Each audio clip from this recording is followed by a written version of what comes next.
엄마, 지금 어디세요? 온 가족이 걱정하고 있어요. 민수의 목소리에는 진심 어린 걱정이 가득했습니다. 수술도 안 받고 갑자기 연락 두절되시면 어떡해요? 영자는 서울행 기차 창밖을 바라보며 답했습니다. 민수야, 엄마는 괜찮아. 그냥 혼자 있고 싶어. 어머니, 뭔 일 있으셨어요? 우리가 뭘 잘못했나요? 아들의 간절한 목소리에도 영자의 마음은 흔들리지 않았습니다.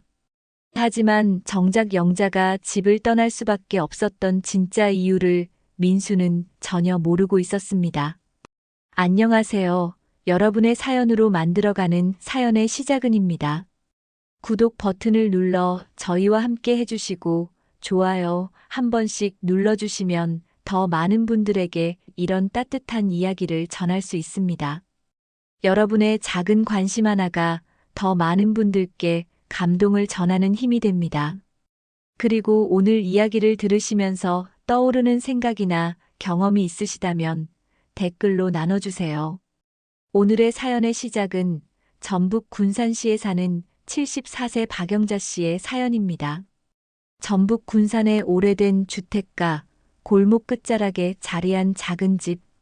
회색 슬레이트 지붕과 낡은 대문이 세월의 흔적을 고스란히 담고 있는 이곳에서 박영자는 벌써 40년을 살아왔습니다. 남편 박철수가 세상을 떠난 지도 어느덧 10년이 흘렀습니다. 그 긴 세월 동안 영자는 혼자서 이 집을 지켜왔습니다. 처음에는 적적했던 혼자만의 생활이었지만 이제는 나름의 리듬을 찾아가고 있었죠. 새벽 5시 30분 영자의 하루는 시작됩니다. 알람 시계가 울리기도 전에 몸이 저절로 깨어나는 것이 이제는 완전히 습관이 되었습니다. 부스스 일어나 세수를 하고 부엌으로 향하는 영자의 발걸음은 여전히 가볍습니다. 40년을 살아온 이 집의 구석구석을 너무나 잘 알고 있어서 어둠 속에서도 자연스럽게 움직일 수 있었습니다. 가스레인지에 불을 켜고 밥솥 버튼을 누르는 것으로 하루가 시작되죠. 우리 준호 일어날 시간이네. 영자는 중학교 2학년인 손자 준호를 떠올리며 혼잣말을 중얼거립니다. 아들 박민수와 며느리 김은경은 맞벌이로 바쁜 일상을 보내고 있어서 준호의 아침 챙기기는 자연스레 영자의 몫이 되었습니다. 처음에는 며느리가 미안해했지만 이제는 당연한 일이 된 것 같았습니다. 김치찌개를 끓이고 계란을 부치고 김을 구워가며 정성스럽게 아침상을 차립니다. 준호가 좋아하는 김치찌개는 영자만의 비법이 있었습니다. 멸치 육수를 푹 우려내고 김치는 신 것보다는 적당히 익은 것을 사용하는 것이죠. 7시가 되면 영자는 보온 도시락에 따뜻한 밥과 반찬을 담아 아들네 집으로 향합니다. 걸어서 10분 거리에 있는 24평 아파트. 새로 지은 아파트는 영자의 낡은 집과는 사뭇 다른 모습입니다. 엘리베이터를 타고 5층에 올라가면 보이는 현관문. 초인종을 누르면 언제나 바쁘게 준비하고 있는 가족들의 모습이 보입니다. 어머니, 고생하세요. 준호야, 할머니 왔어. 은경은 정중하게 인사를 하지만 어딘지 모르게 어색한 미소를 지었습니다. 5년 전 이 집으로 이사 온 후부터 영자는 매일 아침, 저녁으로 이 집을 드나들고 있었습니다. 처음에는 며느리도 반겼지만 시간이 지나면서 미묘한 변화가 있었습니다. 고마운 마음과 함께 부담스러운 마음도 생긴 것 같았거든요. 영자도 그런 분위기를 느끼지만 애써 내색하지 않습니다. 대신 더욱 조심스럽게 행동하려고 노력했습니다. 준호는 할머니를 반갑게 맞이하며 따뜻한 밥을 먹습니다. 중학생이 된 후로는 키도 부쩍 자라고 식욕도 왕성해져서 영자가 싸준 도시락을 금세 비워냅니다. 할머니, 오늘 김치찌개도 맛있어요. 우리 반 애들이 할머니 손맛 부러워해요. 준호의 밝은 미소가 영자의 마음을 따뜻하게 만듭니다. 이런 순간이면 모든 피로가 사라지는 것 같았습니다. 손자가 맛있게 먹는 모습을 보는 것만으로도 충분히 보람을 느꼈거든요. 하지만 은경이 바쁘게 화장을 고치며 시계를 보는 모습을 볼 때면 영자는 자신이 방해가 되는 건 아닌지 걱정스러워집니다. 어머니, 저희 늦어서 먼저 나갈게요. 준호 학교 보내시고 천천히 가세요. 민수와 은경이 회사로 출근하고 나면 집안은 조용해집니다. 영자는 준호와 둘이서 여유롭게 아침을 마무리합니다. 준호에게 오늘 있을 일들을 물어보고 숙제는 다 했는지, 준비물은 챙겼는지 세심하게 확인해 줍니다. 할머니의 관심에 준호는 가끔 귀찮아하기도 하지만 내심 고마워하고 있다는 것을 영자는 알고 있었습니다. 준호가 학교에 가고 나면 영자는 설거지를 하고 집안을 정리합니다. 며느리가 미처 하지 못한 빨래도 돌리고 바닥도 쓸어줍니다. 화장실 청소까지 마치고 나면 벌써 오전이 다 지나갑니다. 이런 일들이 당연한 것처럼 느껴지지만 가끔은 내가 왜 이렇게까지 해야 하지? 라는 생각이 스쳐 지나기도 했습니다. 오후가 되면 영자는 다시 자신의 집으로 돌아가 저녁 준비를 시작합니다. 아들네 가족이 좋아하는 메뉴를 생각하며 장을 보러 나갑니다. 40년을 다닌 재래시장에서 단골 상인들과 안부를 주고받으며 신선한 재료를 고르는 영자의 눈은 여전히 까다롭습니다. 조금이라도 싱싱하지 않은 채소는 거들떠보지도 않죠. 영자 씨, 오늘도 가족들 밥 해주러 가나? 그럼 우리 손자가 할머니 밥이 제일 맛있다고 하는데. 시장 사람들도 영자의 사정을 다 알고 있었습니다. 매일 가족들 먹을 거리를 챙기러 다니는 영자의 모습을 보며 어떤 이는 부럽다고 하고 어떤 이는 고생이 많다고 걱정해주기도 했습니다. 집에 돌아와서는 본격적인 요리가 시작됩니다. 손에 익은 솜씨로 척척 반찬을 만들어내는 영자의 모습은 예술가 같았습니다. 김치찌개에는 돼지고기를 넣어 구수하게 끓이고 시금치 나물은 참기름과 마늘로 무쳐 고소하게 만듭니다. 준호가 좋아하는 계란말이도 빼놓을 수 없죠. 저녁 6시, 영자는 또다시 보온 도시락을 들고 아들네 집으로 향합니다. 퇴근한 가족들을 위해 정성스럽게 준비한 저녁상을 차려줍니다. 김치찌개, 불고기, 나물 반찬, 김치까지. 손맛이 배어든 집밥의 향기가 아파트 안을 가득 채웠습니다. 하루 종일 일에 지친 가족들이 집에 들어와 따뜻한 밥상을 받는 모습을 보면 영자는 뿌듯함을 느꼈습니다. 어머니가 해주시는 밥이 제일 맛있어요. 회사에서 도시락 사 먹는 것과는 비교가 안 돼요. 민수의 말에 영자는 뿌듯한 미소를 지었습니다. 아들이 맛있게 먹는 모습을 보는 것만큼 기쁜 일이 또 있을까요?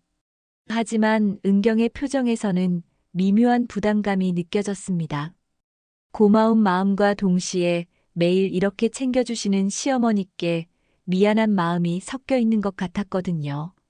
때로는 자신이 직접 요리하고 싶은 마음도 있을 텐데 항상 시어머니가 먼저 해주시니 그럴 기회조차 없었던 것입니다. 밤 9시가 넘어서야 영자는 자신의 집으로 돌아옵니다.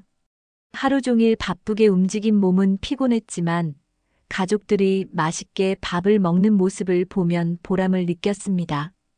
하지만 조용한 집에 혼자 앉아 있으면 문득 이런 생각이 들었습니다. 젊었을 때는 이런 생활이 당연하다고 생각했는데 이제 나이가 들어서인지 몸도 예전 같지 않고 마음도 조금씩 변하고 있는 것 같았습니다. 이젠 조금 쉬고 싶은데. 그 작은 바람은 영자의 마음 깊숙한 곳에 조용히 자리 잡고 있었습니다. 가족을 사랑하는 마음은 변하지 않았지만 자신만의 시간도 갖고 싶다는 생각이 점점 커져가고 있었던 것입니다. 영자 씨, 검사 결과 좀 심각합니다. 의사의 목소리가 진료실에 무겁게 울려 퍼졌습니다. 영자의 손이 무의식적으로 오른쪽 배를 움켜쥐었습니다. 담낭에 종양이 있어요. 크기가 제법 커서 수술이 필요합니다. 수술이요? 영자의 목소리가 떨렸습니다. 의사는 엑스레이 필름을 가리키며 설명을 이어갔습니다. 다음 주 화요일로 수술 날짜를 잡겠습니다. 지난달부터 계속되던 오른쪽 복부 통증 때문에 병원을 찾았던 영자였습니다. 처음에는 단순한 소화불량이라고 생각했었죠. 나이가 들면서 이런저런 곳이 아픈 게 당연하다고 여겼던 것입니다. 하지만 통증이 점점 심해지고 밤에 잠을 이루기 어려울 정도가 되자 어쩔 수 없이 병원을 찾게 되었습니다. 혈액 검사, 초음파, 컴퓨터 단층 촬영까지 받고 나서 나온 결과가 담낭 종양이었습니다. 의사는 악성일 가능성도 있다며 빠른 수술을 권했습니다. 영자의 머릿속이 하얗게 변했습니다. 74세의 나이에 수술이라니 상상해 본 적도 없던 일이었습니다. 수술 시간은 대략 2시간 정도 걸리고 입원은 일주일 정도 하셔야 합니다. 의사의 설명이 귀에 제대로 들어오지 않았습니다. 영자는 멍한 상태로 처방전과 입원 안내서를 받았습니다.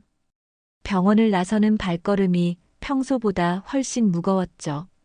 버스를 타고 집으로 돌아가는 동안 영자의 마음은 복잡했습니다. 아들한테 어떻게 말하지? 며느리는 뭐라고 할까? 집에 도착해서도 한참 동안 대문 앞에 서 있었습니다. 이 소식을 가족들에게 어떻게 전해야 할지 막막했거든요. 영자는 깊은 숨을 쉬고 집 안으로 들어갔습니다.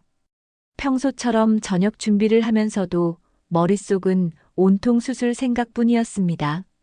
저녁 시간 아들네 집에 반찬을 가져다 주면서 영자는 조심스럽게 입을 열었습니다. 민수야, 엄마가 할 말이 있어. 식사를 마친 후 영자는 가족들 앞에서 병원 검사 결과를 털어놓았습니다. 민수의 얼굴이 순간 굳어졌습니다.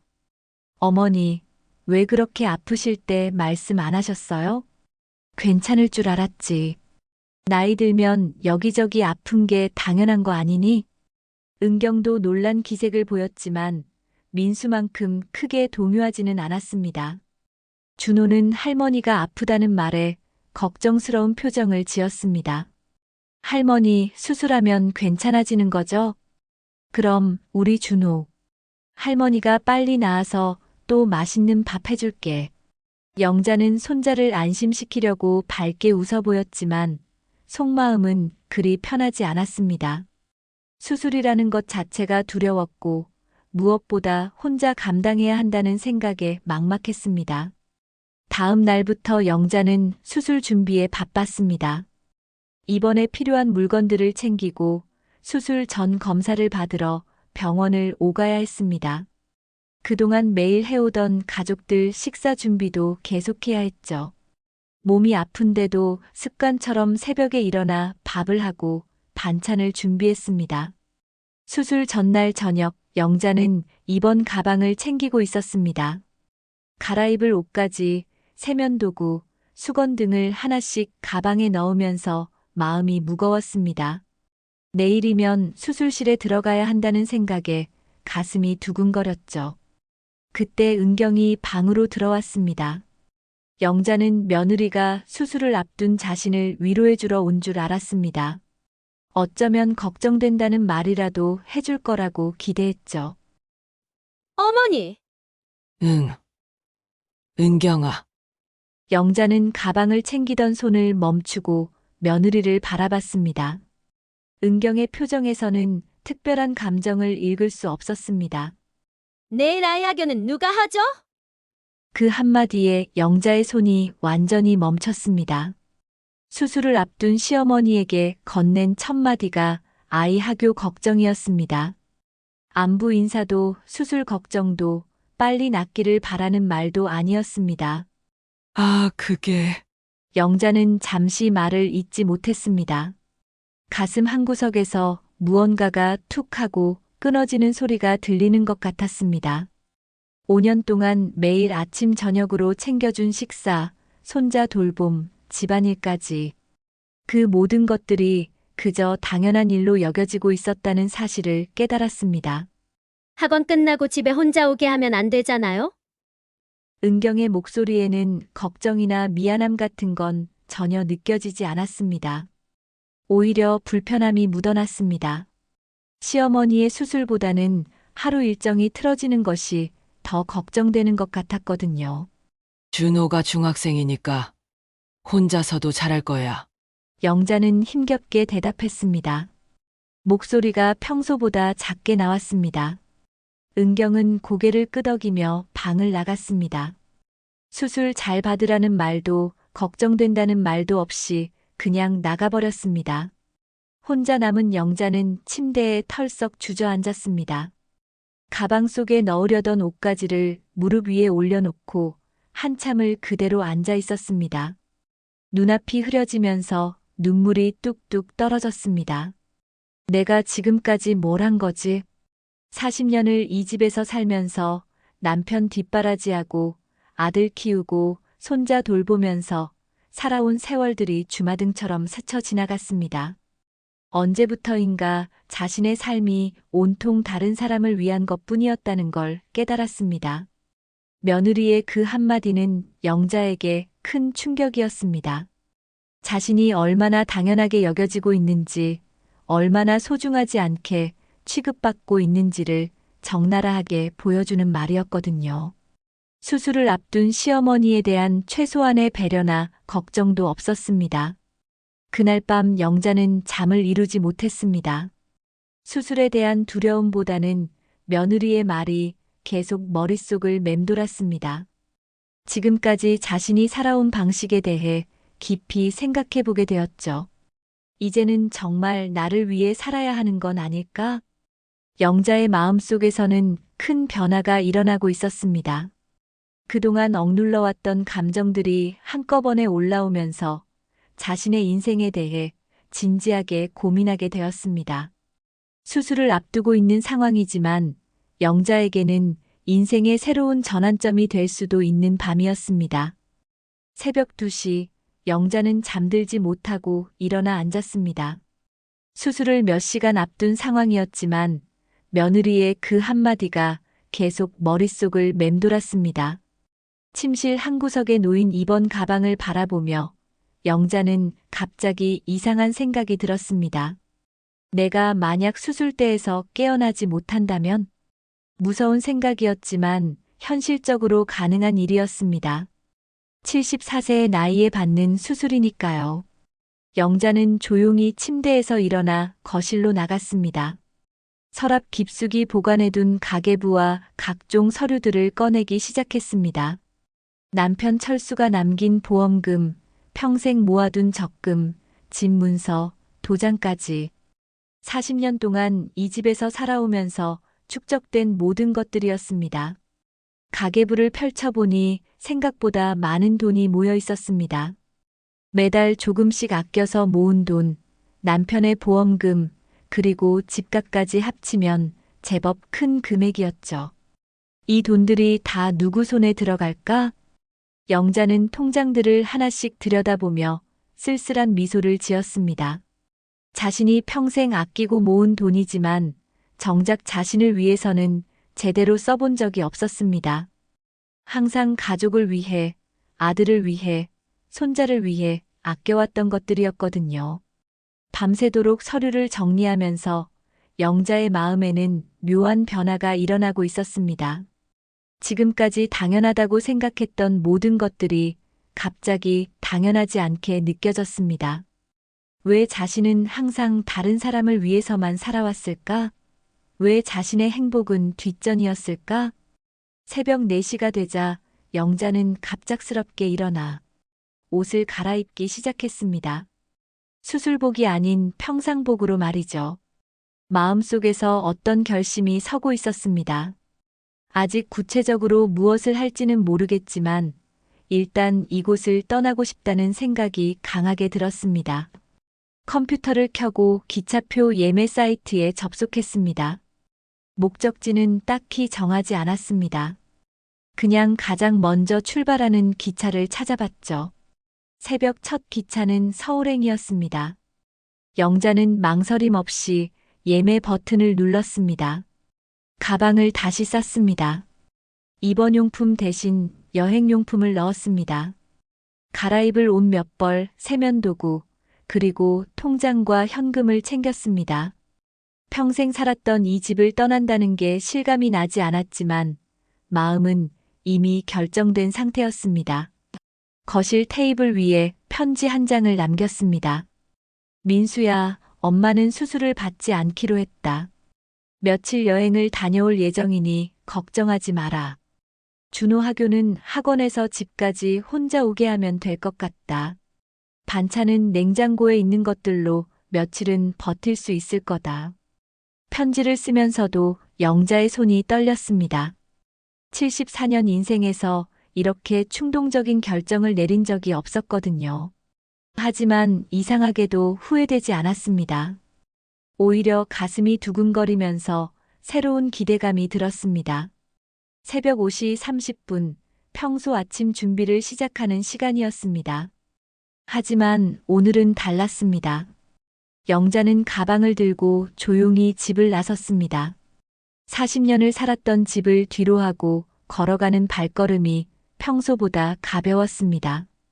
군산역까지 가는 버스 안에서 영자는 창밖을 바라봤습니다. 아직 어둠이 남아있는 새벽 거리가 낯설게 느껴졌습니다. 이 시간에 집을 나서본 것이 언제였을까요? 아마 수십 년 전 일일 것입니다. 군산역에 도착했을 때는 아직 사람들이 많지 않았습니다. 매표소에서 예매한 표를 찾아 플랫폼으로 향했습니다. 서울행 새마을호가 들어오는 소리가 들렸습니다. 영자는 가방을 꽉 쥐고 기차를 기다렸습니다. 기차가 플랫폼에 멈췄습니다. 문이 열리고 사람들이 내리기 시작했습니다. 영자는 잠시 망설였습니다. 정말 이 기차를 타도 되는 걸까?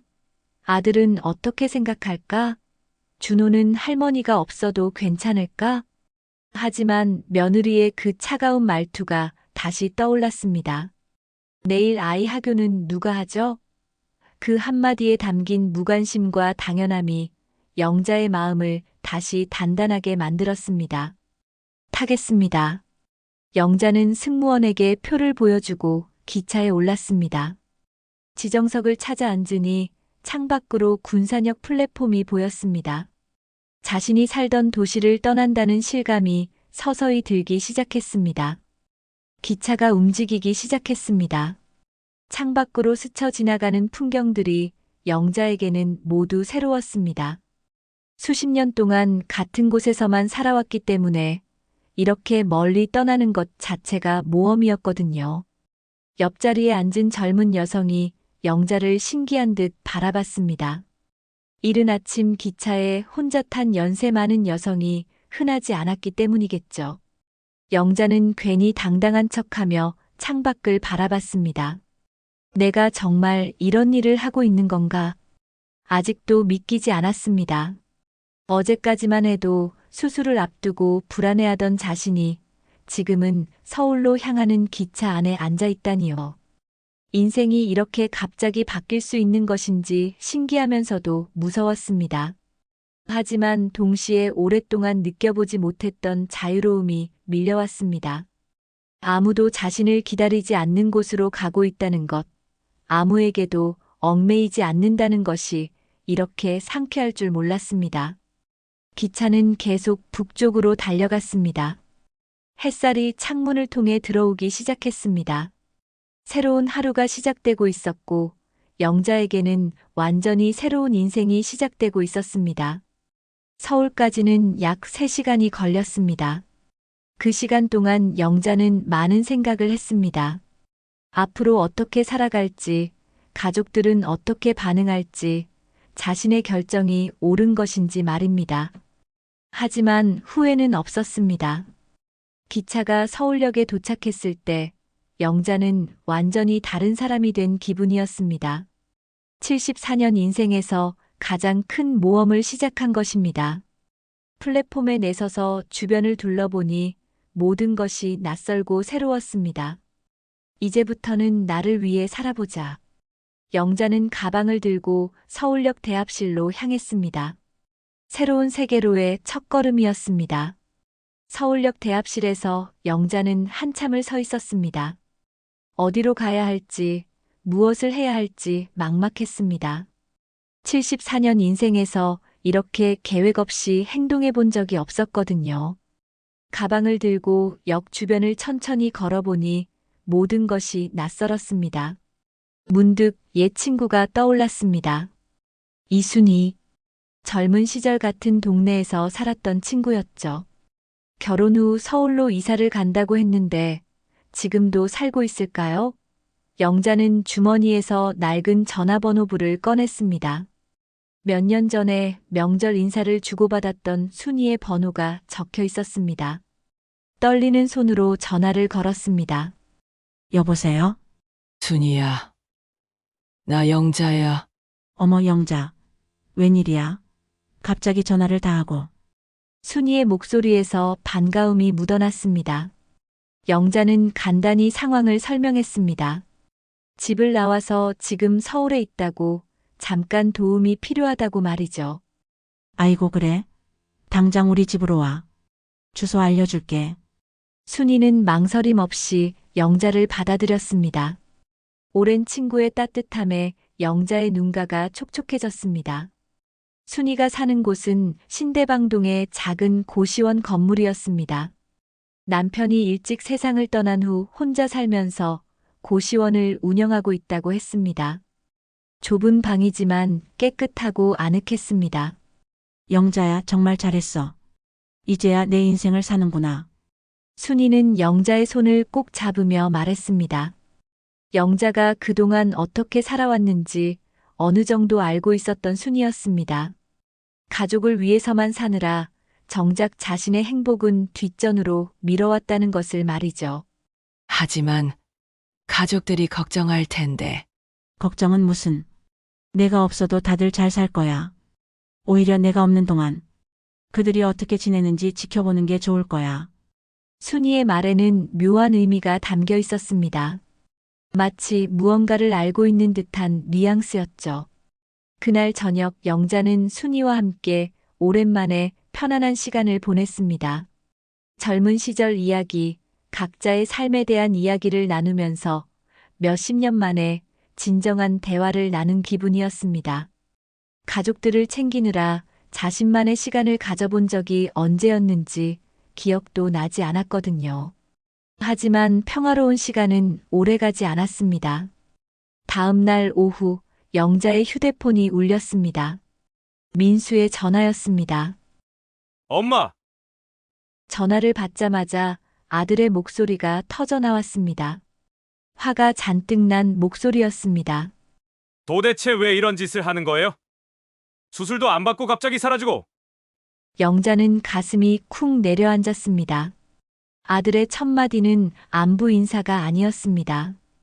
어디서 무엇을 하고 있는지, 몸은 괜찮은지 묻는 것도 아니었습니다. 그저 자신들이 얼마나 불편했는지만 토로하고 있었습니다. 민수야. 엄마는 엄마는 무슨 엄마예요? 은경이가 경찰서까지 가서 실종 신고를 했어요. 얼마나 창피한지 알아요? 실종 신고. 영자는 어이가 없었습니다. 편지를 남기고 갔는데 실종 신고를 했다니요. 며느리의 행동이 이해되지 않았습니다. 왜 실종 신고를 해? 편지를 남겨놨잖아. 편지가 뭐예요? 수술 받기로 해놓고 갑자기 사라지면 그게 정상이에요? 민수의 목소리는 점점 커졌습니다. 주변에서 순이가 걱정스러운 표정으로 바라보고 있었습니다. 엄마 때문에 우리가 얼마나 힘든지 알아요? 준호는 어떻게 하고, 집안일은 누가 하고, 반찬은 누가 만들어요? 아들의 말을 들으면서 영자의 마음은 점점 차가워졌습니다. 어머니가 갑자기 사라진 것에 대한 걱정이나 안타까움은 전혀 느껴지지 않았습니다. 오직 자신들의 불편함만 이야기하고 있었습니다. 민수야. 엄마도 이제 내 인생을 살고 싶어. 무슨 소리예요? 나이가 몇 살인데 갑자기 이런 철없는 소리를 해요. 철없는 소리리. 영자는 가슴이 메어지는 것을 느꼈습니다. 74년을 살면서 한 번도 자신만을 위한 선택을 해본 적이 없는데 그것을 철없다고 표현하다니요. 당장 집으로 돌아와요. 수술도 받아야 하고 준호도 챙겨야 하고 할 일이 얼마나 많은데요. 인수야, 엄마, 더 이상 말 안 할게요. 내일까지 집으로 돌아오세요. 안 그러면 정말 큰일 날 거예요. 민수는 일방적으로 말하고 전화를 끊어버렸습니다. 영자는 한참 동안 휴대폰을 들고 멍하니 서 있었습니다. 영자야, 괜찮아? 순이가 다가와서 영자의 어깨를 두드렸습니다. 영자는 고개를 저었습니다. 괜찮지 않았습니다. 아들의 반응이 이럴 줄은 상상도 못했거든요. 순이야. 내가 잘못한 걸까? 잘못한 게 뭐야? 내가 나와서 잘했어. 순이는 단호하게 말했습니다. 그리고 잠시 망설이다가 입을 열었습니다. 영자야, 사실 내가 너한테 말하고 싶었던 게 있어. 뭔데? 너 없는 동안 집에서 무슨 일이 벌어지는지 알면 깜짝 놀랄 거야. 순이의 말에 영자는 고개를 갸웃했습니다. 무슨 의미인지 이해가 되지 않았거든요. 무슨 말이야? 글쎄, 내가 매일 아침 저녁으로 반찬에다 주고 준호 챙기고 집안일까지 해주잖아. 그런데 정작 너네 며느리는 뭘 하고 있는 줄 알아? 순이의 표정이 심각해졌습니다. 뭔가 중요한 이야기를 하려는 것 같았습니다. 은경이가 뭘 하는데? 낮에 친구들이랑 놀러 다녀. 카페도 가고 쇼핑도 하고 영화도 보고. 내가 모든 걸 해주니까 자기는 편하게 지내는 거야. 영자는 충격을 받았습니다. 며느리가 바쁘다고 생각했는데 사실은 그렇지 않았던 것입니다. 어떻게 그런 걸 알아? 우리 고시원 사는 애 중에 은경이랑 같은 동네 카페에서 알바하는 애가 있어. 그 애가 하는 말이 은경이가 거의 매일 와서 친구들이랑 수다 떨고 간다는 거야. 순이의 말은 계속 이어졌습니다. 며느리가 얼마나 여유로운 생활을 하고 있는지, 반면에 영자가 얼마나 희생하고 있는지에 대한 이야기였습니다.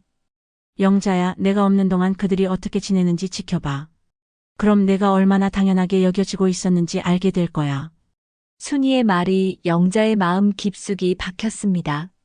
지금까지 가족을 위해 희생하는 것이 당연하다고 생각했는데 사실은 그저 이용당하고 있었던 건 아닐까요? 그날 밤 영자는 잠을 이루지 못했습니다.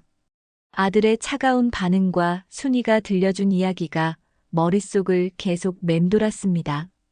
자신의 선택이 옳았는지 의문이 들기 시작했지만 동시에 이제라도 진실을 알게 된 것에 대해서는 다행이라는 생각도 들었습니다. 서울에 온 지 사흘째 되는 날, 순이가 심각한 표정으로 영자에게 다가왔습니다. 영자야, 내가 알아낸 게 있는데 이거 말해야 할지 말아야 할지 모르겠네. 순이의 목소리에는 평소와 다른 무거움이 담겨 있었습니다. 영자는 가슴이 덜컥 내려앉는 것을 느꼈습니다. 뭔데? 무슨 일인데 그래? 내 며느리 은경이 말이야. 내 통장을 열어봤다는 거야. 영자는 순간 귀를 의심했습니다. 자신의 통장을 며느리가 열어봤다고요? 그게 무슨 말이야? 내 통장을 왜? 고시원 사는 애가 들은 얘긴데 은경이가 친구들한테 이런 말을 했대. 시어머니 수술비 명목으로 돈을 빼서 전세금에 보탤 계획이라고. 순이의 말에 영자는 현기증을 느꼈습니다. 평생 아껴서 모은 돈을, 남편이 남겨준 소중한 돈을 며느리가 마음대로 건드리려 한다니요. 그게 정말이야? 영자야, 더 놀라운 게 있어. 내가 없는 동안 은경이 친정 식구들이 내 집에 드나들고 있다는 거야. 영자의 머릿속이 하얗게 변했습니다. 자신이 40년을 살아온 집에 며느리 친정 식구들이 들어가고 있다니요. 무엇 때문에? 친정 식구들이 왜 우리 집에? 집 구경하러 온 거래. 내가 안 계시는 동안 집이 어떤지, 얼마나 넓은지, 나중에 어떻게 할지 살펴보려고. 순이의 말은 계속 이어졌습니다.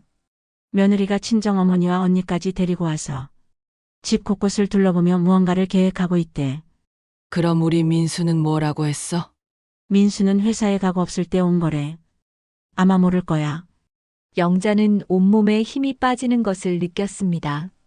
자신이 없는 동안 이런 일들이 벌어지고 있었다니요. 며느리에 대한 실망과 배신감이 밀려왔습니다. 영자야, 더 충격적인 얘기가 있어. 순이는 망설이다가 계속 말했습니다. 은경이가 친구들한테 이런 말을 했대. 시어머니가 수술 받다가 만약 무슨 일이 생기면 집하고 재산이 자기들 것이 된다고. 영자는 가슴이 터질 것 같았습니다. 며느리가 자신의 죽음까지 계산하고 있었다는 것이었습니다. 5년 동안 정성스럽게 챙겨줬던 며느리가, 매일 따뜻한 밥을 해다 줬던 며느리가 이런 생각을 하고 있었다니요. 안 돼. 그럴 리가 없어. 영자는 고개를 저었지만 순이의 표정은 진지했습니다. 거짓말을 할 이유가 없는 순이었습니다. 영자야, 내가 너무 착하게 살았어. 그 사람들이 널 완전히 호구로 본 거야. 그날 밤 영자는 심한 복통을 느꼈습니다. 스트레스와 충격 때문인지 담낭 부근이 칼로 찌르는 듯 아팠습니다. 식은땀이 흘러내리고 호흡이 가빠졌습니다. 순이야. 너무 아파. 순이는 깜짝 놀라며 영자를 부축했습니다. 얼굴이 새하얗게 질려있는 영자를 보고 즉시 병원으로 데려갔습니다. 응급실에서 검사를 받은 결과 담낭 종양이 더 커져 있었습니다. 스트레스와 수술 지연으로 인해 상태가 악화된 것이었습니다. 환자분, 더 이상 수술을 미루면 안 됩니다. 종양이 커지고 있고 주변 장기로 전이될 위험이 있어요. 의사의 말에 영자는 절망감을 느꼈습니다. 몸은 아픈데 마음은 더욱 아팠습니다. 가족들의 배신과 자신의 건강 악화가 동시에 찾아온 것입니다. 수술을 받으려면 어떻게 해야 하나요?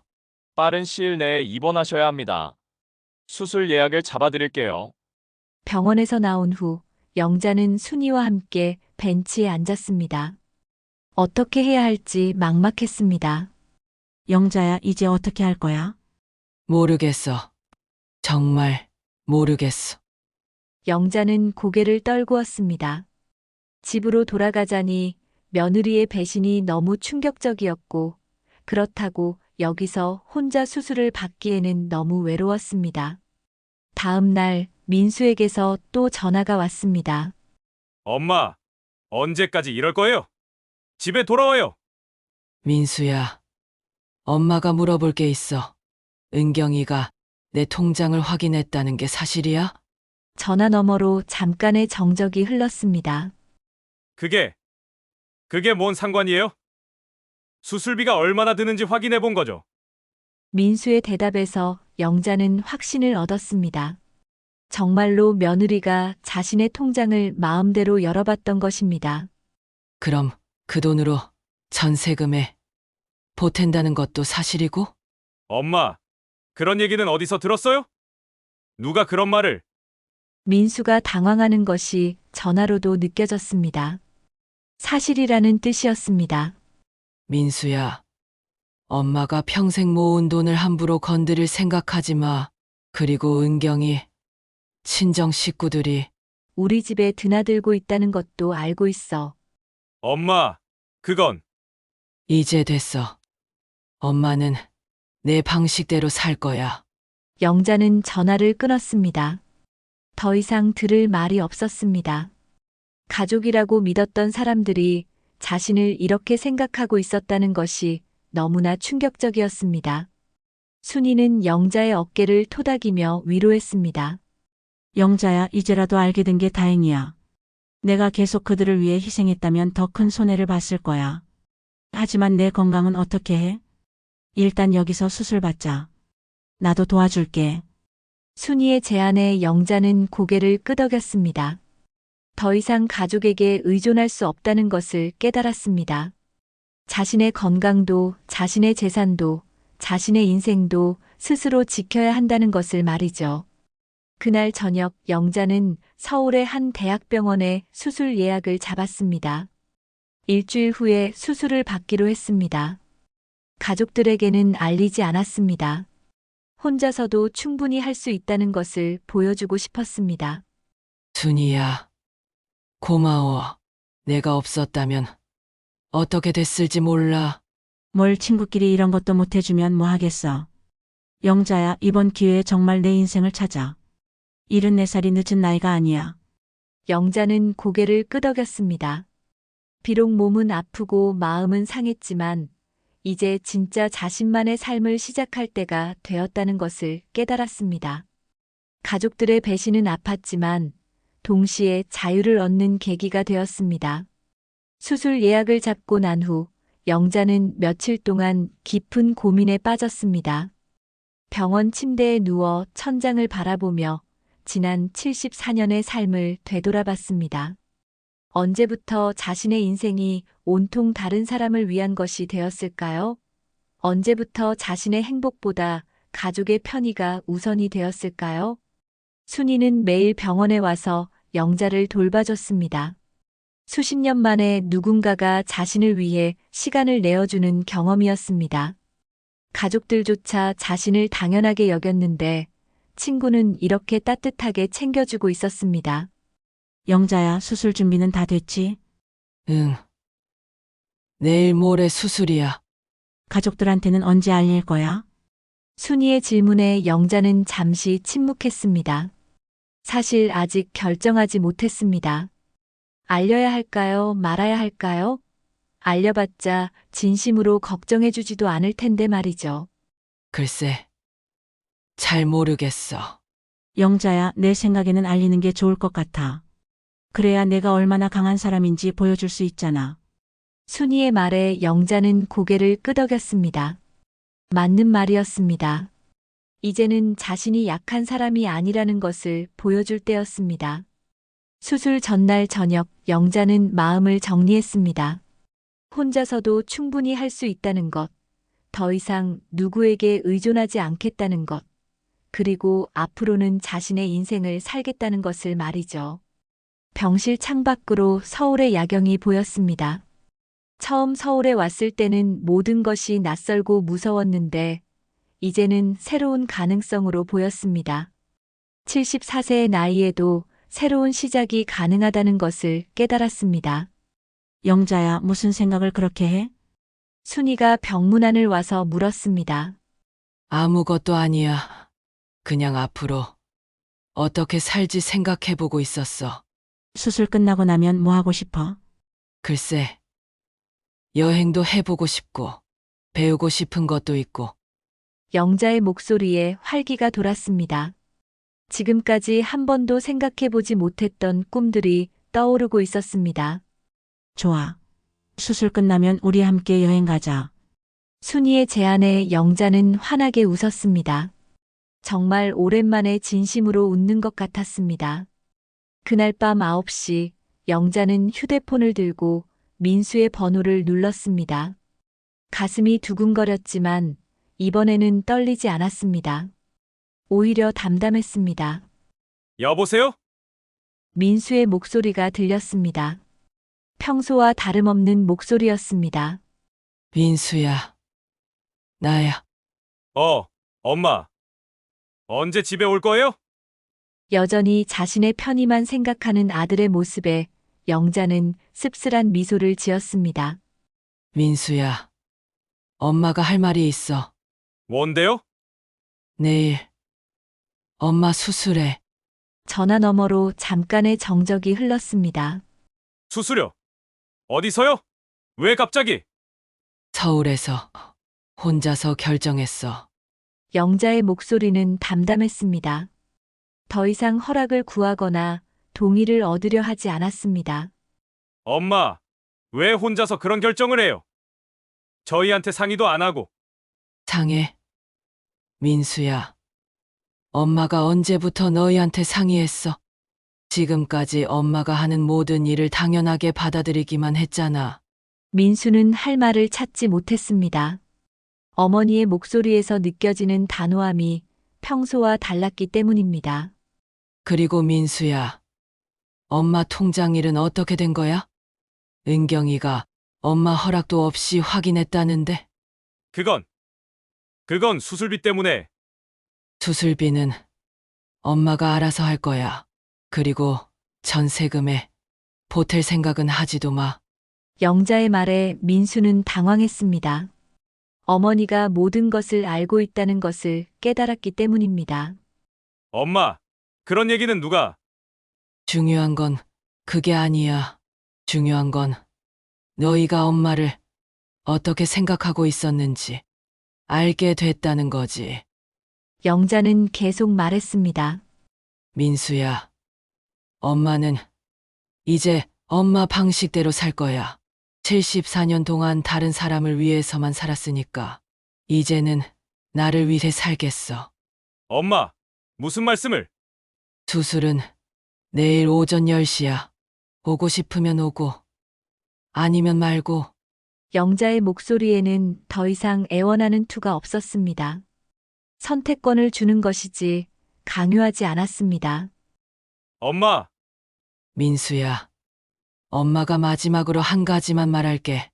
지금까지 엄마를 당연하게 생각했지만 엄마도 엄마만의 인생이 있어.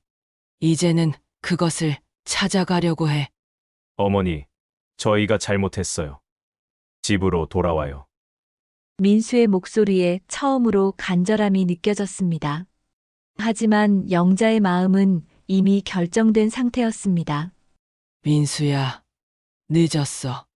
엄마는 이제 변했어.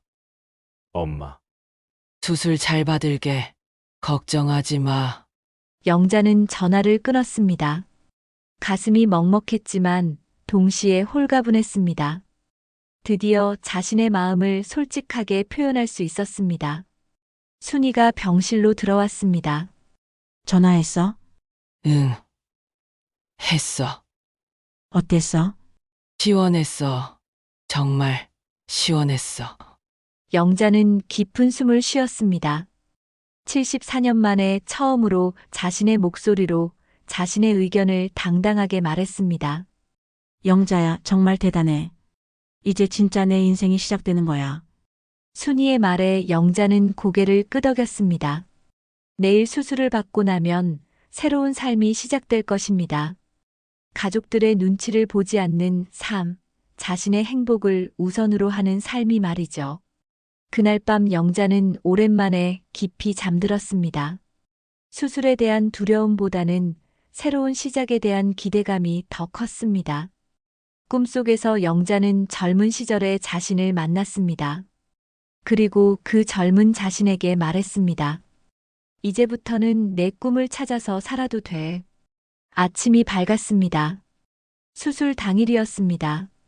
영자는 차분하게 수술 준비를 했습니다. 더 이상 두렵지 않았습니다. 오히려 설렜습니다. 새로운 인생의 문이 열리는 순간이었으니까요. 수술 당일 오전 8시, 영자는 수술복으로 갈아입고 수술실로 이동할 준비를 하고 있었습니다. 순이가 옆에서 격려해주고 있을 때 병실 문이 급하게 열렸습니다. 어머니, 민수와 은경이 숨을 헐떡이며 들어왔습니다. 새벽에 서둘러 서울로 올라온 모양이었습니다. 민수의 얼굴에는 걱정과 당황이 뒤섞여 있었고 은경은 어색한 표정을 짓고 있었습니다. 왜 혼자서 이런 결정을 하셨어요? 저희가 있잖아요. 민수가 다가오며 말했습니다. 하지만 영자의 표정은 차가웠습니다. 어제 전화 통화 후 밤새 생각해 본 결과 이제는 더 이상 물러설 수 없다는 마음이 굳어져 있었습니다. 민수야, 와줘서 고맙다. 하지만 이미 결정된 일이야. 영자의 목소리는 담담했습니다. 예전처럼 가족들이 오기만 하면 마음이 누그러지던 때와는 달랐습니다. 어머니, 죄송합니다. 저희가 잘못했어요. 은경이 고개를 숙이며 말했습니다. 하지만 영자는 그 사과가 진심인지 의심스러웠습니다. 순이에게 들은 이야기들이 머릿속을 맴돌았거든요. 은경아, 내가 무슨 말 했는지 알아? 영자의 날카로운 질문에 은경의 얼굴이 순간 굳어졌습니다. 무슨 말씀이세요? 내가 왜 집을 떠났는지 정말 모르겠어. 영자는 침대에서 일어나 은경을 똑바로 바라봤습니다. 74년을 살아오면서 이렇게 당당하게 맞선 적이 없었습니다.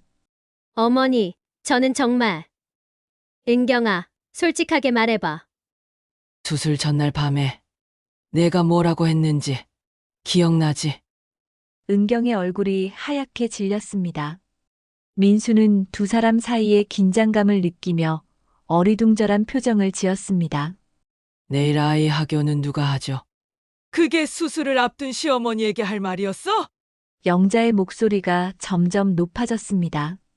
그동안 억눌렀던 감정들이 터져나오기 시작했습니다. 어머니, 그건 제가 너무 당황해서.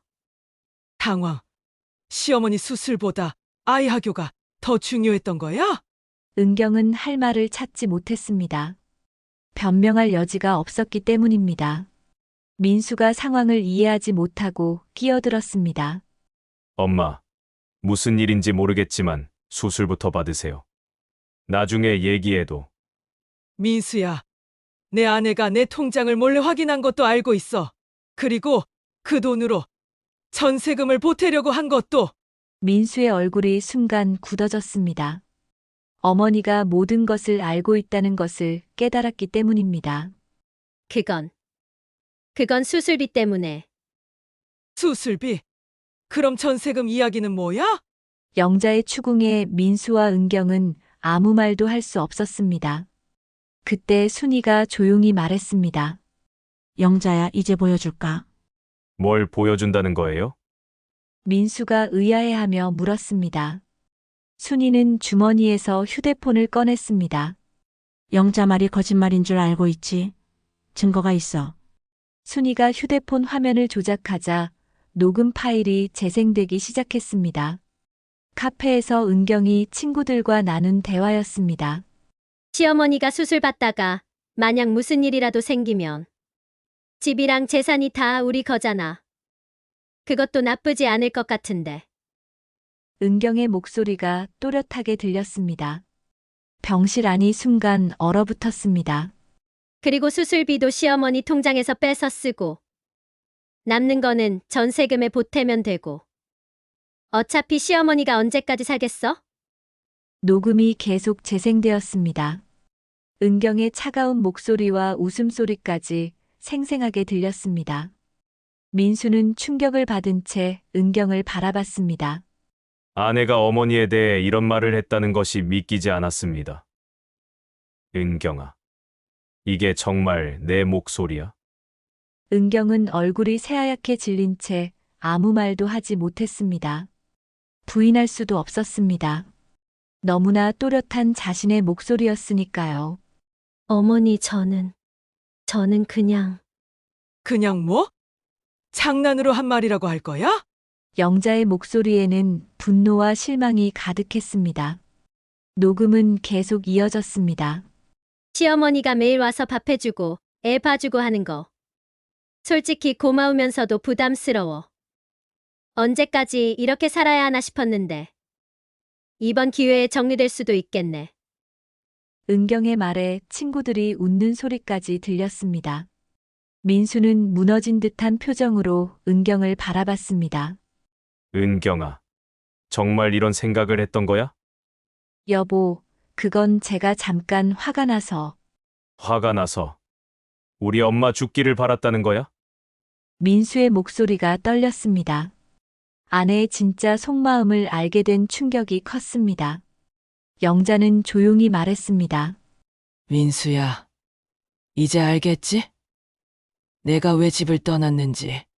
어머니, 5년 동안 매일 아침 저녁으로 밥을 해다 주고 준호 챙기고 집안일까지 했는데 정작 나는 그냥 이용당하고 있었던 거야. 영자의 말에 민수는 할 말을 찾지 못했습니다. 어머니의 희생을 당연하게 받아들였던 자신도 반성하게 되었습니다. 그리고 민수야, 넌 어떻게 생각했어? 내 아내가 이런 말을 하는 동안 넌 뭘 했어? 저는 몰랐어요. 몰랐다고? 정말 몰랐을까? 영자의 질문에 민수는 고개를 숙였습니다. 사실 어느 정도 눈치채고 있었지만 모른 척했던 것도 있었습니다. 순이가 녹음을 멈추고 말했습니다. 영자야, 이제 충분하지? 수술 시간이 다 됐어. 영자는 고개를 끄덕였습니다. 모든 진실이 드러났습니다. 더 이상 숨길 것도 참을 것도 없었습니다. 민수야, 은경아, 이제 알았지? 내가 왜 변했는지. 영자는 침대에서 일어나 수술복을 정리했습니다. 어머니, 정말 죄송해요. 저희가 잘못했어요. 민수가 눈물을 글썽이며 말했습니다. 하지만 영자의 마음은 이미 굳어져 있었습니다. 민수야, 늦었어. 수술 끝나고 나면 내 인생은 완전히 달라질 거야.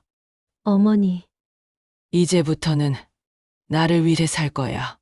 74년 동안 충분히 희생했으니까. 영자는 당당하게 수술실로 향했습니다. 순이가 옆에서 함께 걸었습니다.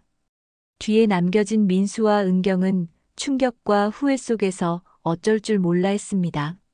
마침내 모든 진실이 밝혀진 순간이었습니다. 수술은 성공적이었습니다.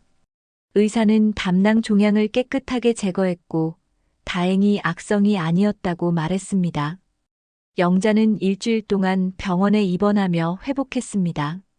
그동안 순이가 매일 병문안을 와주었고 민수도 몇 번 찾아왔지만 예전과는 분위기가 달랐습니다. 어머니, 집으로 돌아가세요. 저희가 잘못했어요. 민수는 퇴원 전날에도 같은 말을 반복했습니다. 하지만 영자의 마음은 이미 정해져 있었습니다. 민수야, 엄마는 이제 다른 길을 선택할 거야. 어머니, 준호한테는 할머니가 건강해졌다고 전해줘. 그리고 가끔 연락할게. 영자의 말에 민수는 더 이상 강요하지 못했습니다. 어머니의 단호한 결심을 느꼈기 때문입니다. 퇴원 후 영자는 순이의 도움으로 서울 근교의 작은 원룸을 구했습니다. 15평 남짓한 공간이었지만 40년을 살았던 군산의 집보다 훨씬 자유로웠습니다. 모든 것을 혼자 결정할 수 있는 공간이었거든요. 영자야, 정말 여기서 살 거야? 순이가 걱정스럽게 물었습니다. 응. 여기가 좋아. 작지만 내 공간이잖아. 영자는 환하게 웃으며 대답했습니다. 74년 만에 처음으로 온전히 자신만의 공간을 갖게 된 것입니다. 원룸으로 이사하는 날, 영자는 군산집에서 필요한 물건들만 챙겨왔습니다. 남편의 사진, 몇 권의 책, 그리고 오래된 앨범들. 새로운 시작을 위해 과거의 무거운 짐들은 대부분 버리고 왔습니다. 이제 정말 새로운 인생이 시작되는구나. 영자는 혼잣말을 중얼거리며 작은 부엌에서 차를 끓였습니다. 수십 년 만에 자신만을 위해 차를 끓이는 시간이었습니다. 첫 아침이 밝았습니다. 영자는 일찍 일어나 창문을 열었습니다. 아파트 5층에서 내려다 보이는 풍경이 새로웠습니다. 사람들이 바쁘게 출근하는 모습, 아이들이 학교에 가는 모습이 보였습니다. 하지만 이제는 그 누구를 챙겨야 한다는 부담감이 없었습니다. 오늘은 뭘 할까? 영자에게는 선택의 자유가 있었습니다. 아무도 기다리지 않고 아무도 요구하지 않았습니다. 이런 자유로움이 이렇게 달콤할 줄 몰랐습니다. 작은 식탁에 앉아 혼자만의 아침을 차렸습니다. 계란 후라이 하나, 김치, 그리고 따뜻한 밥. 소박하지만 온전히 자신을 위한 식사였습니다. 누군가를 먼저 챙기지 않아도 되고 누군가의 입맛을 맞추지 않아도 되었습니다. 맛있다. 영자는 진심으로 그렇게 생각했습니다. 자신이 자신을 위해 만든 음식이 이렇게 맛있을 줄 몰랐습니다. 점심시간이 되자 영자는 근처 복지관에 나갔습니다. 나이가 비슷한 사람들이 모여서 여러 가지 프로그램을 한다는 것을 알았기 때문입니다. 안녕하세요. 처음 오셨네요. 복지관 직원이 친절하게 맞아줬습니다. 네. 이 근처로 이사 온 지 얼마 안 됐어요. 어떤 프로그램에 관심이 있으세요? 요가도 있고, 서예도 있고, 합창단도 있어요. 영자는 프로그램 안내서를 받아들고 천천히 읽어봤습니다. 지금까지 한 번도 생각해보지 못했던 것들이었습니다. 항상 가족 돌봄으로 바빴으니까요. 합창단에 참여해보고 싶어요. 좋으세요. 내일부터 시작하실 수 있어요. 영자는 설렜습니다.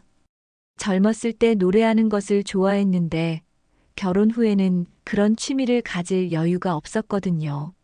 저녁이 되어 집으로 돌아온 영자는 창가에 앉아 하루를 정리했습니다. 누구에게 반찬을 가져다 주지도 누구를 챙기지도 않은 하루였지만 충실했습니다. 휴대폰이 울렸습니다. 민수의 전화였습니다. 엄마, 어떻게 지내세요? 잘 지내고 있어. 정말 혼자서 괜찮으세요? 응. 괜찮아. 오히려 편해. 민수는 할 말을 찾지 못했습니다. 어머니의 목소리에서 평화로움이 느껴졌기 때문입니다. 준호가 할머니 보고 싶어 해요. 그래. 준호한테 할머니가 건강해졌다고 전해줘. 그리고 가끔 전화할게. 엄마, 민수야. 엄마는 이제 행복해. 걱정하지 마. 전화를 끊고 영자는 미소를 지었습니다. 가족에 대한 사랑은 여전했지만 이제는 그들을 위해 자신을 희생하지 않아도 된다는 것이 편안했습니다. 며칠이 지나자 영자는 새로운 일상에 완전히 적응했습니다. 아침에 일어나 가벼운 산책을 하고 복지관에서 합창 연습을 하고 오후에는 순이와 차를 마시며 이야기를 나누는 시간이 생겼습니다. 영자야, 많이 밝아졌어. 표정도 완전히 달라졌고. 순이의 말에 영자는 고개를 끄덕였습니다. 자신도 느낄 수 있었습니다. 마음이 가벼워졌다는 것을 말이죠. 순이야. 고마워. 내가 없었다면 어떻게 됐을지 몰라. 뭘 친구끼리 당연한 거지. 그런데 정말 후회 안 해? 후회. 전혀. 오히려 왜 진작 이렇게 살지 못했나 싶어. 영자는 진심으로 그렇게 생각했습니다. 74년 동안 다른 사람을 위해서만 살아왔지만 이제는 자신을 위해 살 차례였습니다. 한 달이 지났습니다. 영자는 완전히 새로운 사람이 되어 있었습니다. 합창단에서 노래를 부르고 요가 수업에도 참여하고 가끔은 혼자 여행도 다녔습니다. 모든 것이 새로웠고 즐거웠습니다. 어느 날 아침 영자는 창가에 앉아 커피를 마시며 창밖을 바라봤습니다. 계절이 바뀌어 나뭇잎들이 노랗게 물들어가고 있었습니다. 변화의 계절이었습니다. 내 인생도 이렇게 변했구나. 영자는 혼잣말을 중얼거렸습니다. 지난 몇 달을 돌아보니 꿈 같았습니다. 용기를 내어 변화를 선택한 자신이 대견했습니다. 휴대폰에 메시지가 왔습니다. 합창단 친구들이 보낸 것이었습니다. 영자 선생님, 오늘 연습 후에 다 같이 저녁 먹어요. 새로운 인간관계, 새로운 즐거움들이 영자의 삶을 채워나가고 있었습니다. 가족만이 전부였던 예전과는 완전히 다른 삶이었습니다. 저녁이 되자 영자는 다시 창가에 앉았습니다. 하루를 마무리하는 소중한 시간이었습니다. 조용하지만 평화로웠습니다. 누군가를 챙겨야 한다는 부담도 눈치를 봐야 한다는 스트레스도 없었습니다. 내 인생. 이제부터는 나를 위해 산다. 영자는 마음속으로 중얼거렸습니다. 74세에 시작한 새로운 인생이지만 늦지 않았습니다. 아니, 오히려 지금이 가장 적절한 때였을지도 모릅니다. 이제야 진정한 자신을 찾았으니까요. 창밖으로 반짝이는 도시의 불빛들이 보였습니다.